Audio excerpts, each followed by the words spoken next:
It wasn't the launch that shook the galaxy. It was the silence that followed. The test ship Odyssey had left Earth's orbit in a blaze of light, its engines whispering with the impossible hum of the new FTL-9 core. Every observatory from Mars to the Kuiper listening post tracked it as it climbed toward the edge of known physics. Then, with a single flash, it broke past light speed and was gone. No telemetry, no return signal, no heat trail. Just a hollow void where it had once been. For 3 weeks, nothing came back. No data packets, no recovery beacons, no desperate distress calls from a crew lost in subspace. The galaxy watched with bated breath. The Interstellar Council issued 3 separate alerts, each one laced with cautious condemnation. Unstable. Experiments risk destabilizing slipspace corridors, they warned. Unauthorized jumps can collapse subspace harmonics, they reminded. Yet Earth said nothing. Its relays stayed dark, as if waiting, daring the rest of the galaxy to blink first dot in the lonely outposts of the Tranian Confederacy station. Operators stared at dead scans, their tendrils coiling nervously as they whispered that humans had torn themselves apart. On the glimmering moon cities of the Valtari, traders placed quiet bets on how long Earth would mourn before crawling back into its own gravity well. Even the war-hardened Ari fleets watched the empty horizon, certain that whatever was left of the Odyssey would drift home in a broken stream of plasma and ash dot, but on the 21st day, the Odyssey returned. It didn't come from the direction it had launched. It simply reappeared, materializing 20 light-years away in the sacred neutral zone near Tavimas, a place no ship dared to cross without 10 layers of clearance. It emerged whole, no hull deformation, no heat signature. Not even a single particle of radiation burn. The ship pulsed into existence like it had simply stepped around reality and chosen a new place to stand. The galaxy panicked out in the council chamber, a glass-domed arena orbiting the twin stars of Tevalvanas. Every representative was already gathered when the news hit. Whispers of disbelief rippled through the ranks.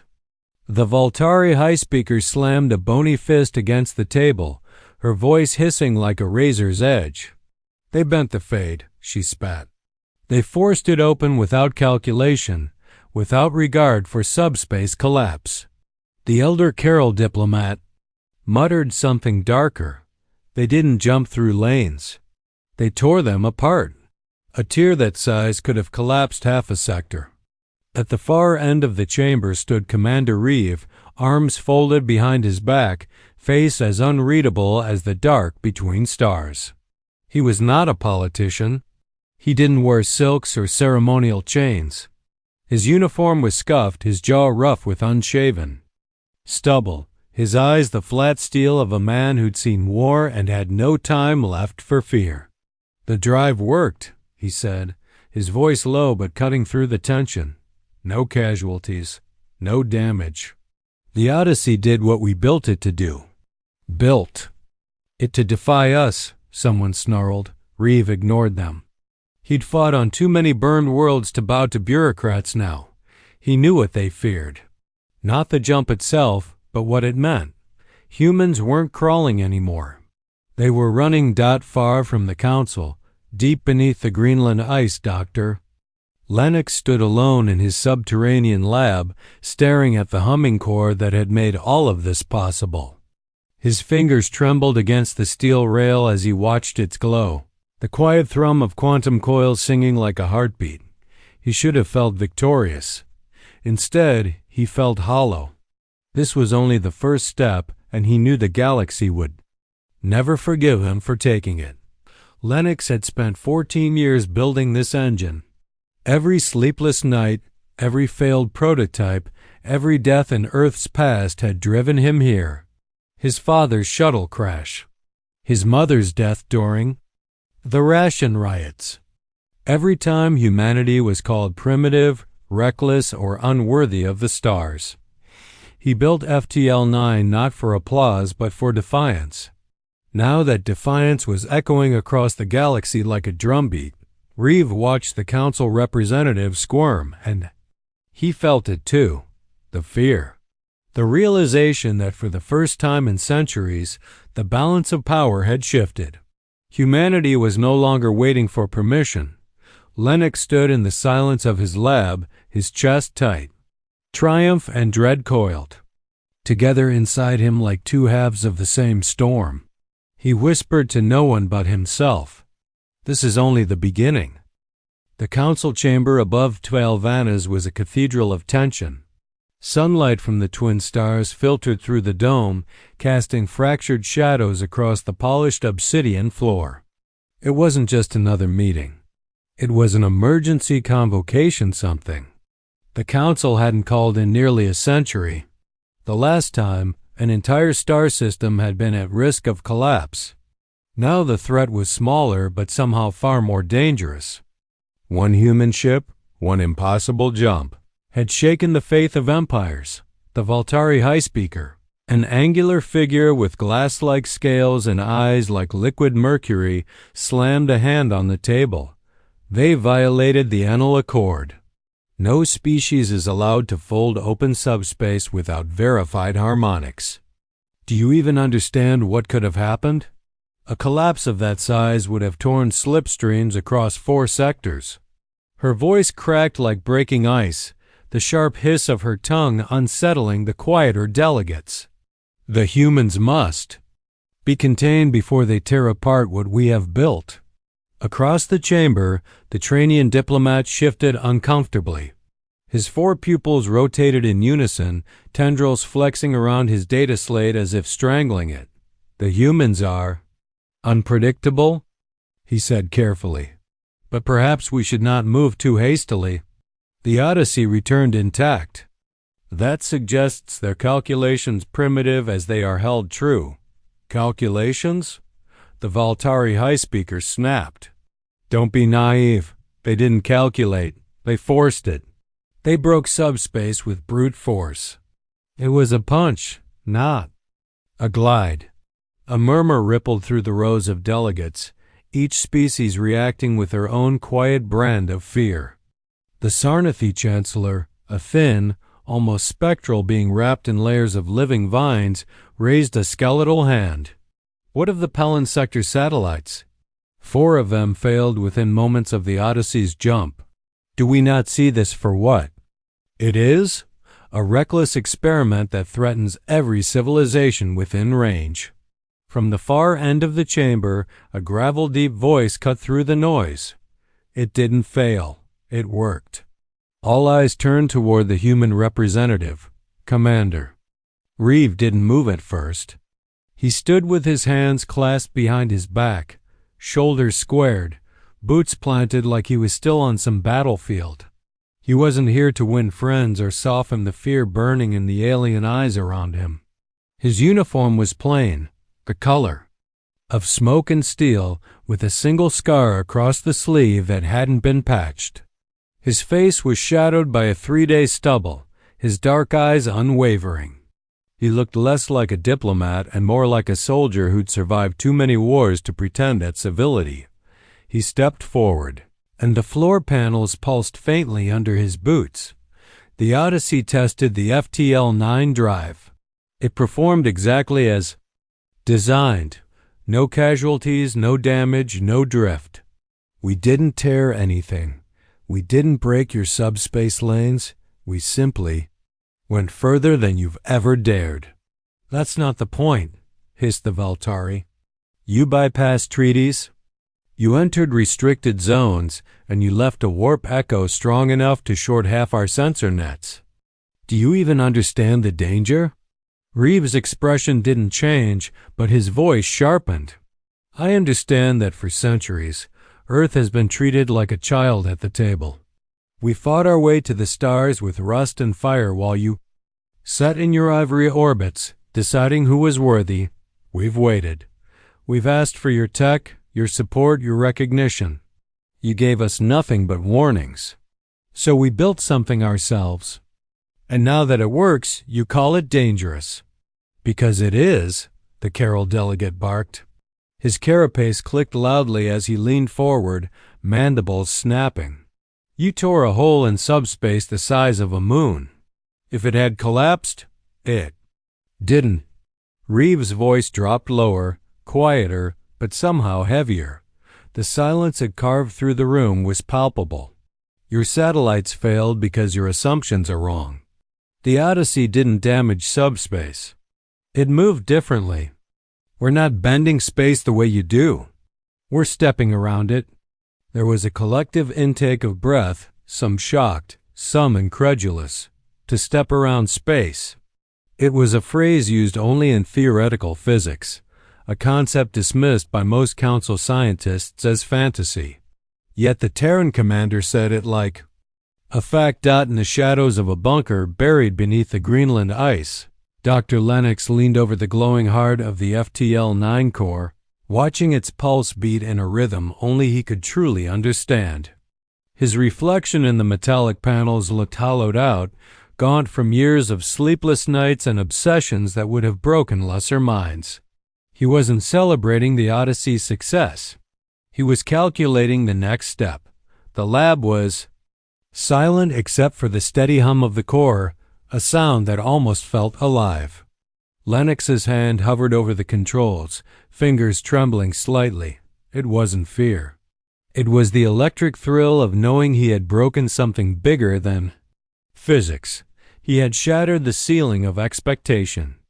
The Council's anger was just proof that he'd done something no one else could. But deep down, he felt the unease too. He wasn't naive. This technology wasn't just speed. It was power. And power, in the wrong hands or even the right ones always, came at a cost. Back in the Council chamber, Reeve met the glare of the Valtari high speaker and saw something behind her anger. Fear. The kind of fear that didn't come from hating a weapon, but from realizing you no longer had the biggest one. You want to call it dangerous? Reeve said, stepping closer to the central podium. Fine, maybe it is. But don't think for a second we'll dismantle it because you're scared. Humanity is done waiting for permission. The Valtari's scales flared, casting a prism of violent color across her seat. You speak of defiance like it's a virtue. Defiance leads to war. Reeves' jaw tightened. Then you'd better decide if you're willing to start one. Because we won't. Outside the chamber, the twin suns bled red across the glass dome, turning the council hall into a crucible of light. The tension was palpable, every word a potential spark. Reeve didn't look back as he left the room. He knew they were already plotting, already recalculating how to contain a species that refused to be contained. And in his lab beneath the ice, Lennox whispered to the humming engine, almost as if to himself, "They'll come for us now. Let them." The assassination order arrived like a whisper of death, embedded in a council comm packet so encrypted it would have passed for background radiation on most scans. But Titan Station wasn't like most scans.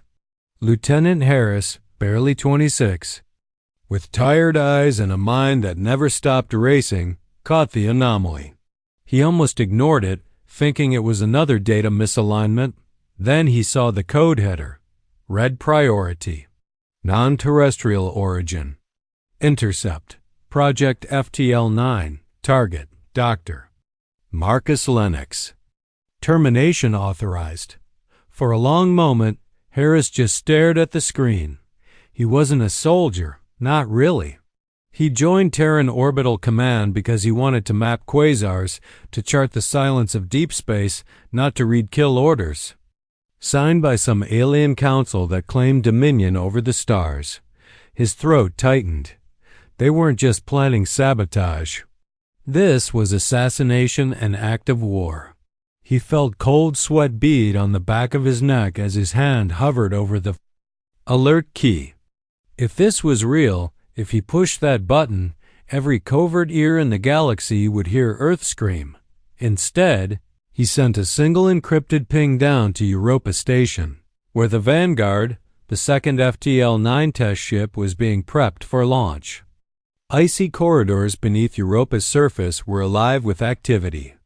Engineers moved like ghosts between glowing consoles, their boots crunching faintly on frost-slick floors. Major Deke stood at the center of it all, his broad shoulders hunched and his eyes darkened by weeks of paranoia. He trusted his crew, or at least he used to. But ever since the Odyssey's jump, the threats had escalated.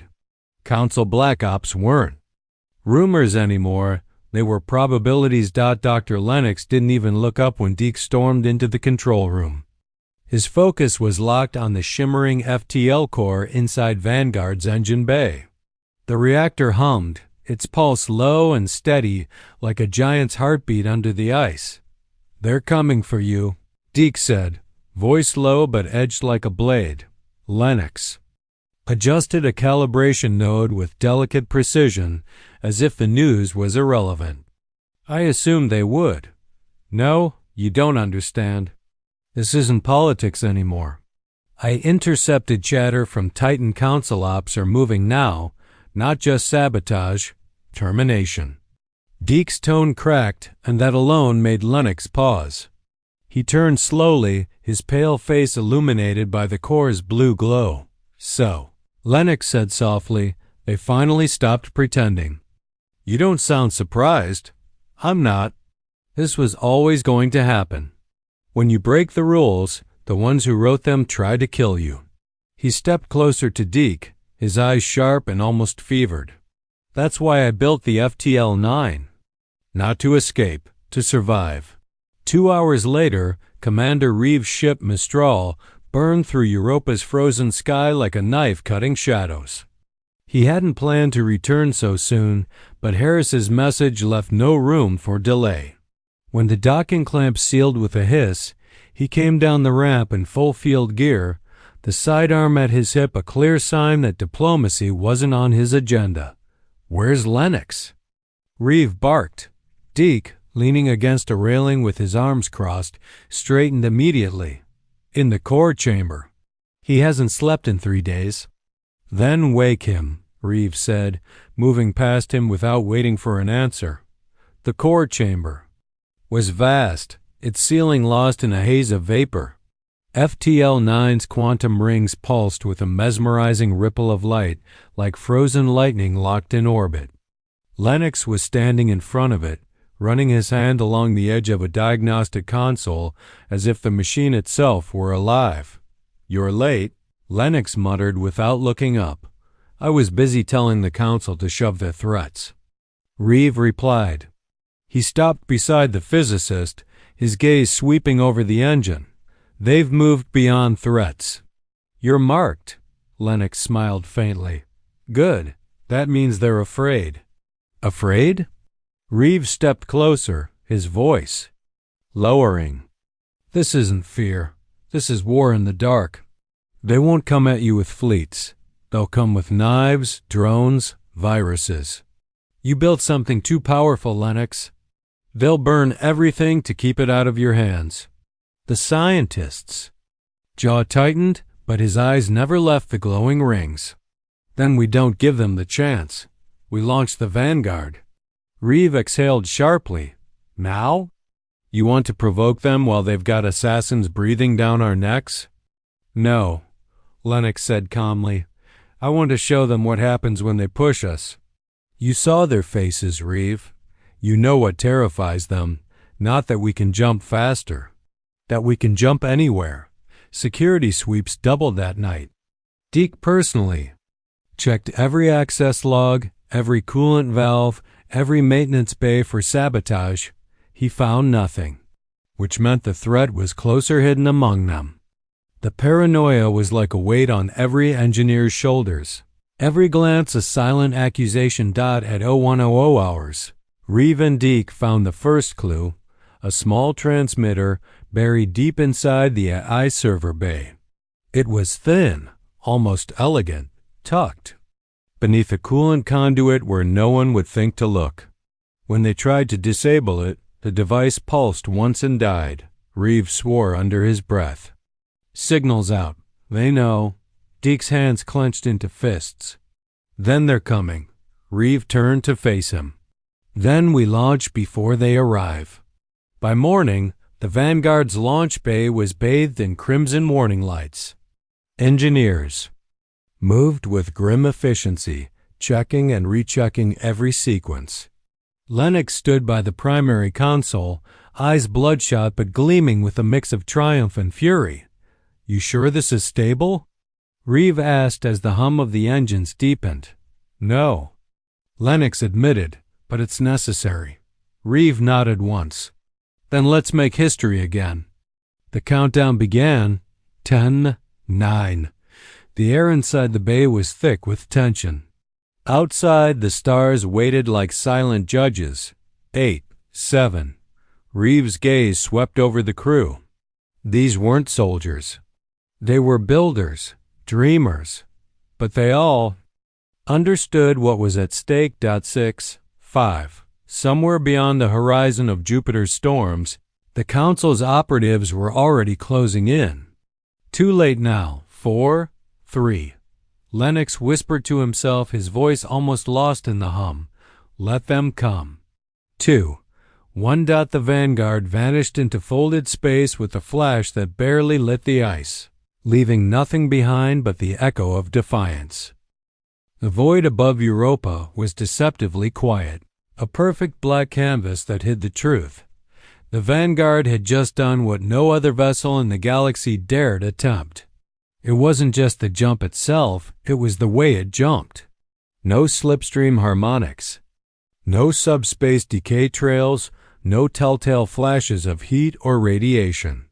One moment the Vanguard was on the pad, the next it was 40 light-years away and signaling back with flawless telemetry. No drift, no hull stress. Perfect. Inside the Europa command chamber, the air was so tense it could have splintered. Deke leaned over the main console, his knuckles white, while Lennox stared at the live feed with the hollow-eyed intensity of a man watching a ghost he built. "It worked," murmured one of the younger engineers, his voice breaking the silence. "Of course it worked," Lennox said flatly, though his own breath was trembling. "I designed it to work." Before they could celebrate, the alarms began to scream. Reeve's voice cut through the noise, sharp and commanding. "Report!" "Multiple warp signatures," a tech shouted. 3 ships. Varnai strike cruisers closing fast. The room froze. The Varnai were the Council's sharpened blade, their strike fleet infamous for rapid subjugation campaigns. If they were here, it wasn't diplomacy, it was execution. Deke's face hardened. "They got the signal from that damn transmitter. They know where we are." Reeve stepped forward, his presence commanding the entire room. "How long until they're in range?" 30 seconds, the tech replied, panic creeping into his tone. "Lock down the base." Reeve ordered. "Initiate blackout protocols. No transmissions except fleet command relays." Deke turned sharply. "What about the Vanguard? We can't leave it stranded out there." "If they take out our ground relay, they won't," Reeve cut him off. He looked to Lennox. "How fast can you bring the Vanguard back?" Lennox's lips curled into something between a grin and a grimace. "I can bring it back anywhere I want, including behind them." The strike cruisers emerged from folded space, like blades sliding free of a sheath-sleek, angular hulls bristling with plasma arrays. Their formation tightened as they slowed to a crawl, sensors sweeping for the Terran installation hidden beneath the ice, but before they could act, a ripple passed through the void. And then the Vanguard appeared behind them. Gasps erupted across the Terran command floor as the ship's ghostly form stabilized on the live holofeed. The Varnai cruisers paused, engines humming, weapons still locked but unused. It was as though they didn't understand what they were looking at. "Jumped right into their blind spot?" Deke muttered, half in disbelief. "They weren't expecting that," Reeve said, eyes narrowed. "Nobody would." Lennox moved to the main console, fingers dancing across the holographic display. "I just sent a second command to the Vanguard. We're going to prove something." "What are you doing?" Reeve asked, his tone more warning than curiosity. "Showing them that—" "This wasn't luck," Lennox replied. A moment later, two smaller vessels blinked into existence near the Vanguard. They weren't warships, just test crafts outfitted with early-stage FTL cores. But their sudden synchronized arrival sent shockwaves through every alien scanner watching. "3 ships," deep-breathed. "We just showed them we can jump fleets." Reeves' jaw tightened, "and we did it without firing a single shot. That's going to scare them more than any weapon." The Varnai ships held their position, their guns cold but their posture tense. The silence between the fleets was heavier than any firefight. In the command room, every second felt like a loaded trigger. "They won't attack," Reeves said finally. "Not now. Not when they don't even know how to predict where we'll be next." Lennox crossed his arms, his expression unreadable. "Fear's a better deterrent than treaties. They'll go home and tell the Council they just met something they can't control." The Varnai cruisers lingered for a full minute before vanishing back into folded space, their retreat as quiet as their arrival. Relief rippled through the Terran crew, but no one dared celebrate. "They're not gone," Reeves said. "They're regrouping. And next time, they'll come back with more ships." "Then we'll be ready," Lennox replied. Hours later, under the thick ice of Europa, the Vanguard was docked again, her hull gleaming with an almost arrogant sheen. Reeve walked the launch bay like a soldier inspecting his troops, but his thoughts were elsewhere. Every instinct from years of battle told him this was just the beginning. The Council would never allow humanity to hold this kind of advantage. Without striking first dot in the core chamber, Lennox stood alone with the engine he'd birthed. Its pulse was steady now, its hum almost soothing. He wasn't thinking about the Varnai or the Council. He was thinking about what came next. "Fleet capability," he murmured to himself. "We're not just leaping anymore. We're rewriting the map." Deke entered quietly, his boots crunching on the frost. "You realize what we've done, right? We just lit the fuse on the biggest powder keg in the galaxy." Lennox didn't look away from the core. "Good. Maybe it's time someone did." Back on Phylvanas, the Council chamber erupted into chaos when the Varnai fleet reported what had happened. Footage of the Vanguard's maneuvers looped across the delegate screens like a nightmare. "They jumped behind our ships." A Varnai tactician barked. "No species has ever bypassed phase detection like that." "They're building fleets," the Valtari High Speaker hissed. "This isn't exploration anymore. It's preparation for war." The Mare speaker, the oldest voice in the room, raised a trembling hand. "Perhaps we should speak with them. Perhaps this need not escalate." "Speak with them?" The Valtari snapped. "They've made it clear they don't answer to us anymore. The humans are defiant." Silence followed that word. Every delegate knew it was true. Back on Earth, Reeve received a secure burst message on his neural interface. It wasn't from the Council, nor from Earth Command. It was from Lennox, only 4 words long. "Phase 2 is ready." Reeve exhaled slowly. The game had just changed again. The cold waters of the South Pacific hid a secret that no satellite, no alien sensor array, and no Council spy drone could detect. Beneath 10 kilometers of reinforced alloy and pressure-sealed stone lay Black Zone Theta, the most classified facility on Earth. Here, in an oceanic cavern illuminated by the faint glow of bioluminescent algae and steel floodlights, a monster was being born. Dr. Marcus Lennox stood at the heart of it. His face was pale from weeks without proper sleep, his hands trembling slightly as they hovered over the controls of the God Hook. The core wasn't like FTL 9, it didn't just break light speed. It didn't just jump through space. It grabbed. It With the right calibrations, it could reach into folded space, grab a moving vessel mid-jump, and rip it out. To most scientists, the concept was madness. To Lennox, it was inevitable. He adjusted a diagnostic panel as the coil spun up, humming in a low, metallic tone that vibrated through the walls. The sound wasn't mechanical, it was primal, like the low growl of some ancient predator. Deke, standing just behind him, crossed his arms with unease. "I hate that sound." "It's not meant to comfort you," Lennox replied without looking up. "It's meant to remind us of what's possible." "What's possible?" Deke said sharply. "Is that this thing could accidentally crush a fleet. Do you realize what we're building here? This isn't just defense, Lennox. It's a threat." Lennox paused, his gaze reflecting the glow of the God Hook's core. "Good," he said simply. Meanwhile, Commander Reev was in orbit above Mars, aboard the Mistral, reviewing intercepted Council transmissions. He'd heard the rumors. The Varnai weren't just rattled, they were regrouping. Entire strike groups were quietly leaving their border posts. The Qatari mining fleets had halted operations, and even the cautious Moray were moving observation vessels toward Terran sectors.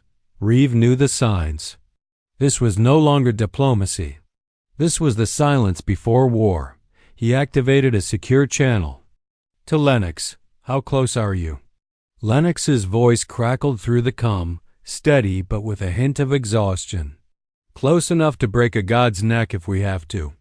"Don't joke," Reev said coldly. "We're not just playing with fire anymore. We're holding the torch over an open powder keg. The Council knows you're building something.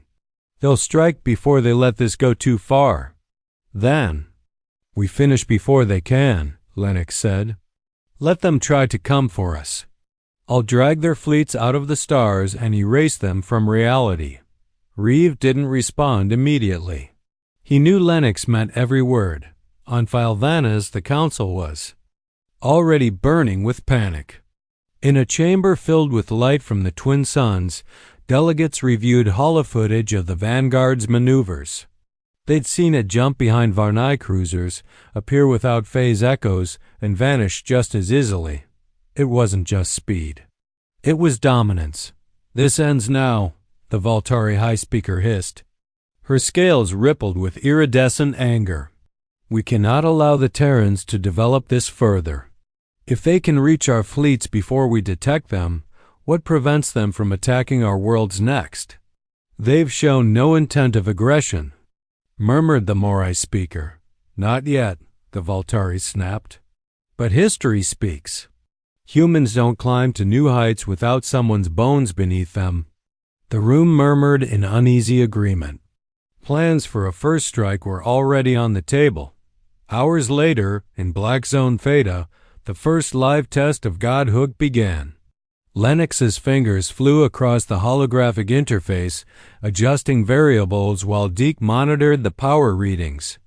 The hum of the device deepened, vibrating through the cavern like a storm rolling through steel. "Target locked," Lennox said. "Test drone ready."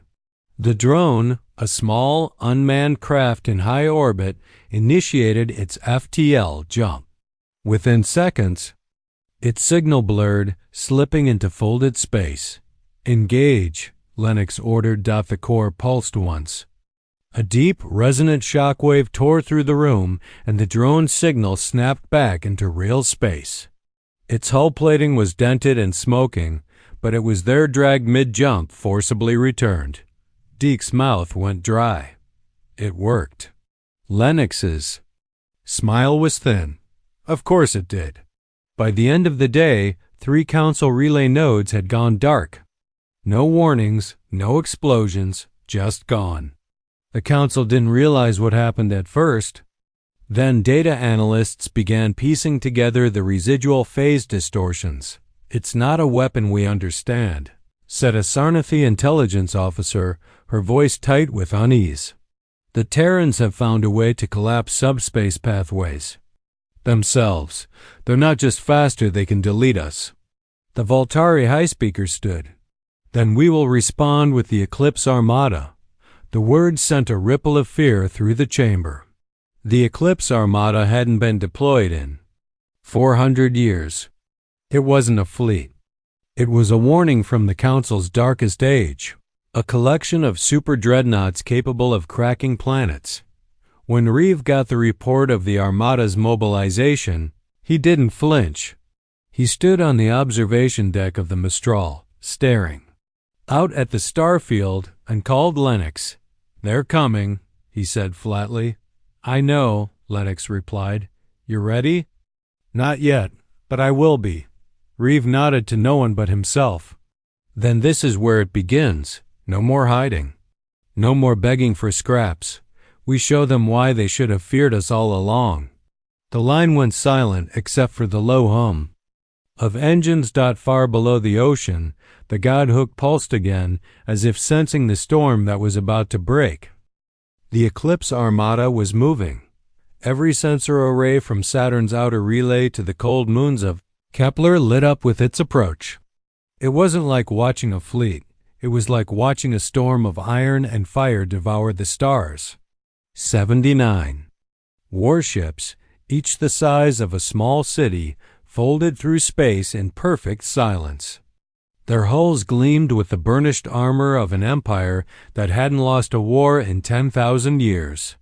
Every civilization in the galaxy had learned to fear those ships. Now, for the first time, they were aimed directly at Earth, inside the command bunker beneath the Greenland ice. Commander Reev watched their formation on a holomap. His jaw was tight, his arms crossed, his eyes dark and unblinking. The holographic projections cast flickering light across his face, making him look more like a ghost than a man. "They're not coming to negotiate," Deke muttered from across the table, his voice low but heavy. "This is a purge fleet. If they breach our grid, we're done." Reeve didn't respond. He didn't need to. Everyone in the room already felt the truth. Dr. Lennox stood near the far end of the room, arms crossed, his mind running faster than any of the computers around. "Them. The Godhook is ready," he said at last, his tone sharp and decisive. "One shot, one chance. After that, the lattice coils will need hours to recharge." Reeve turned to him. "Will it be enough?" Lennox's lips curved into a thin, grim smile. "For one ship? Yes. For all of them? No. But if we hit them hard enough, they'll stop to think. And thinking means hesitation. Hesitation is the only advantage we have right now." In orbit above Europa, the Terran Stealth Fleet 3 prototype, FTL destroyers named Shade, Javelin, and Crucible was already mobilizing. Their hulls were coated with new stealth plating designed to scatter phase detection signals. To alien sensors, they were less ships and more shadows moving between stars. Reeve boarded the Shade with a squad of veteran pilots. As he strapped in, he activated a secure link to Lennox's bunker. "When we strike, the Council will know what we're capable of. There's no turning back after this, Lennox." "There never was," Lennox replied. "The first move came from the Eclipse Armada." One of their forward dreadnoughts, the Celestial Fang, began folding closer to Terran space. Its hull shimmered with advanced quantum shielding, its weapon arrays humming with enough energy to vaporize a small moon. But as it entered mid-jump, something happened that no one had ever seen before. The Godhook pulsed far beneath the ocean floor. Its lattice coils spun faster, creating a subspace drag field that reached across folded reality. It latched onto the Celestial Fang like an invisible hand. For a moment, the dreadnought systems flickered, its jump corridor destabilizing. Onboard alarms screamed. Then, with a wrenching shock, the ship was yanked out of fold space and dumped into real space 4.6 light-years off course. Its hull screamed as physics itself punished the violent transition. The ship's bow crumpled, internal compartments imploding from the sudden collapse of folded mass. Seconds later, an experimental Terran warhead detonated inside the subspace wake, erasing what remained of the dreadnought from existence. In the Greenland bunker, silence followed the impact report. "That's one," Lennox said, his voice as flat as steel. Deke exhaled. "They'll notice." "They already have," Reeves said over the com, watching the Armada from the Shade's forward viewport. "They're slowing." They didn't expect to lose a dreadnought before they even fired a shot. But hesitation didn't last long. The Armada shifted formations, 7 dreadnoughts spreading out in a spear formation, their escorts covering the flanks. It was a hunting posture calculated, merciless. Reeve knew what it meant. "They're coming to overwhelm us," he muttered. To his crew, "We need to move first." He keyed the fleet comes. Shade, Javelin, Crucible prepare scatter spike deployment. "We're going to disrupt their jump field and make them think twice." The 3 Terran destroyers vanished into folded space, their quantum-paired drives allowing them to coordinate jumps down to fractions of a second. Within moments, they reappeared inside the outer perimeter of the Eclipse Armada. It was like dropping ghosts into the middle of a wolf pack. "Deploy," Reeve ordered. The scatter spikes detonated. Unlike conventional weapons, they didn't explode, they fractured the local subspace layer. Tachyon shards rippled outward, contaminating the folded space around the fleet. Within seconds, 7 dreadnoughts found their jump systems locked, their drives caught in endless reprocessing loops. Panic rippled through the alien formation. "Shade to command scatter field successful," Reeve reported, his tone clipped. "We've pinned part of the Armada. We're pulling out before they can recalibrate." The Terran ships vanished again, leaving only chaos behind. In the council chamber on Fiel Vanas, the footage of the Celestial Fang's destruction and the scatter strikes was already looping across every holographic feed. "They can reach inside our formation." The Varnai admiral snarled. "They can disable our jumps." The Volturi high speaker hissed in fury.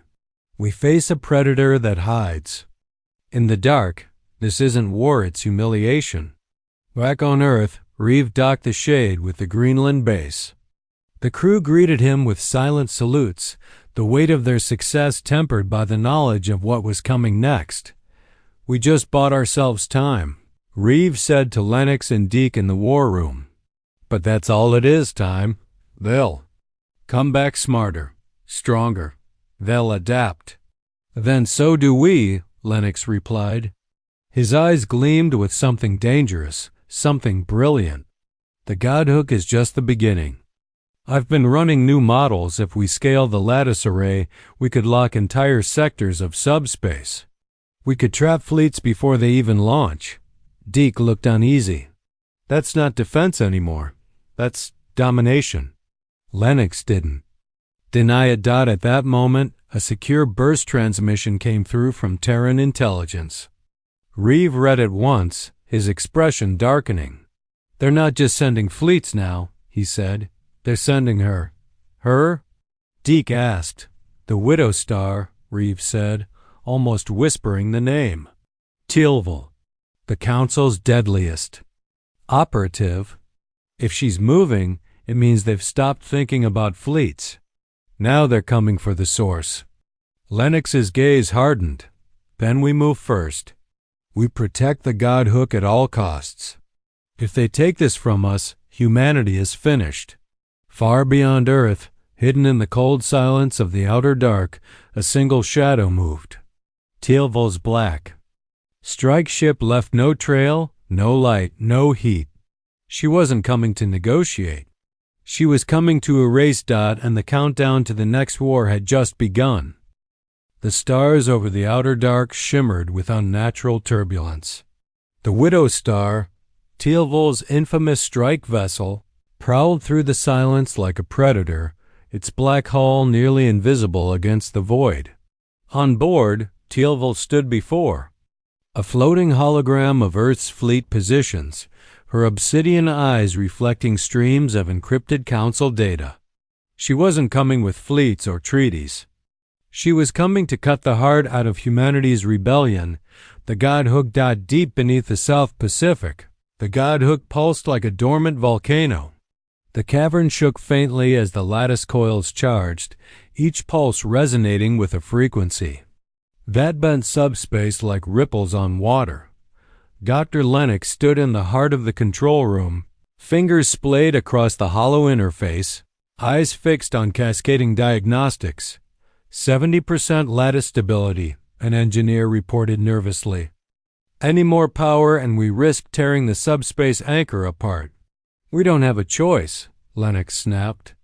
The Eclipse Armada's regrouped and Tealville is on approach. This device is our only edge. Major Deke paced behind him, the tension in his jaw visible. You're talking about using it again? You just dragged a dreadnought out of jump space and shredded it like paper. Do that to an entire fleet and the Council will burn every system we have. Then let them burn, Lennox said coldly. I built this to end wars, not negotiate with threats. Commander Reev arrived in the command bunker only minutes later, his boots echoing like distant thunder. He just returned from Europa, his stealth destroyer Shade barely cooled from its last jump. His presence was enough to silence the room. They've stopped posturing, Reeves said, tossing a data slate onto the table. The Eclipse Armada is en route, 21 dreadnoughts at the tip.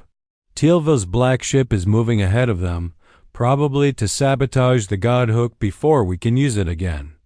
Lennox turned, his face pale but determined. Then we don't wait for them to come to us. We take the fight to them. Reeve raised an eyebrow. You're suggesting an offensive? I'm suggesting survival, Lennox replied.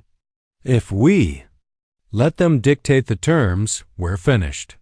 But if we strike now, if we show them the Godhook isn't just a weapon but a shield, they'll back off. Deke crossed his arms. And if they don't? Reeves' expression hardened. Then we make sure they regret coming within a light year of us. The Shade, Javelin, and Crucible Earth's 3 stealth destroyers form the spearhead of the counterstrike. Their mission wasn't to destroy the Armada. It was to disrupt it, to fracture its formation long enough for the Godhook to hit the fleet's core. The plan was simple, brutal, and risky. Reeves stood on the bridge of the Shade, his hands gripping the rail as the countdown to jump ticked down. Once we're in, we drop scatter spikes across their midline and pull back. Lennox will lock onto their flagship, and we drag it out of fold space. The pilot glanced back. And if Tealville intercepts? Then we make her wish she stayed. In the shadows, Reeves said. Meanwhile, Tealville's strike ship slipped silently through the void, bypassing Terran scanners with predatory grace. She wasn't aiming for the destroyers. She was aiming for the Godhook. Her ship carried a subspace disruptor bomb, a weapon designed to overload lattice structures and reduce them to molten wreckage. The moment her vessel entered Terran space, alarm screamed in the South Pacific bunker. Contact. An operator shouted. Unknown stealth signature closing on our position. Tealville, Lennox muttered. She's coming for the core. Reeves' fleet jumped. The stars smeared, reality folded, and the Shade Javelin and Crucible ripped through fold space to emerge right inside the Eclipse Armada's forward formation. For a heartbeat, the alien fleet froze stunned at how Terran ships had appeared inside their defenses. Scatter spikes deployed, shouted Deke over the cum. Space cracked. Invisible shockwaves rippled through the Armada's formation. 7. Dreadnoughts lost their jump capabilities in an instant, their drives sparking and failing, pulling back. Reeve ordered, Lennox, you're clear. Far below the ocean, the Godhook screamed. The lattice coils roared as Lennox overcharged them, energy surging in colors the human eye wasn't meant to see. The entire cavern trembled. Target lock. On Eclipse flagship, an engineer cried. Engaging pulse in 3, 2, 1. The Godhook fired. The flagship Radiant Sovereign, a behemoth 3 times larger than Earth's greatest cruiser, was yanked mid-jump and slammed back into real space with bone-shattering force. Its shield shattered, its hull buckled, and half its weapons arrays went dark. But Teal'c wasn't done.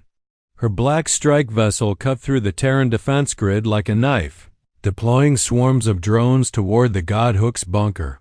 Breach imminent. The security officer yelled. Lennox turned to Deke, who had returned from the fleet jump via secure relay. Take your men. Stop her. I'll hold the core. Deke's grin was tight and humorless. I thought you'd never ask. The battle in the South Pacific tunnels was savage. Teal'c's drones weren't machines, they were bioengineered horrors. Half organic, half metal, slicing through bulkheads with acid-laced claws. Deke's soldiers met them with rail rifles and grenades, the confined corridors erupting with fire and thunder. Deke himself faced Teal'c in the central shaft. She was tall, lithe, her armor glimmering like obsidian under the emergency lights. Her twin plasma blades hissed as she stepped forward. You're in my way, she said. Deke raised his rifle. Good. I like being difficult. The fight was brutal. Teal'c was faster, her strikes like lightning, but Deke's grit and close-quarters training turned the encounter into a stalemate. Finally, with a desperate move, Deke slammed an EMP grenade onto her armor. The blast dropped her to one knee, giving him just enough time to force a retreat. In orbit, the crippled Eclipse flagship signaled the rest of the Armada. The Council ships began to fall back, their formation unraveling. Earth had done the impossible. It hadn't just resisted. It had won. Hours later, the war room under Greenland was silent except for the soft hum of the holomap. Reeve, Lennox, and Deke stood together, battered but unbroken. They're pulling back, Deke said, leaning on the table. For now. Lennox exhaled. They'll come again, but they'll think twice before they do. Reeve nodded. And by then, we'll be ready. 3 days later, an encrypted Council transmission arrived, not a threat, but a proposal. A new treaty, not of submission, but of balance. A protocol of equilibrium that recognized Earth as an independent power. Reeve read it twice before turning to Lennox and Deke. They finally realized the truth, he said. We're not prey anymore. But far beyond the Council's reach, in the forgotten ruins of System 993, a single ancient drone flickered to life. It broadcast a signal, not meant for Terrans or Council species. Something out there, something older heard the call, and it answered.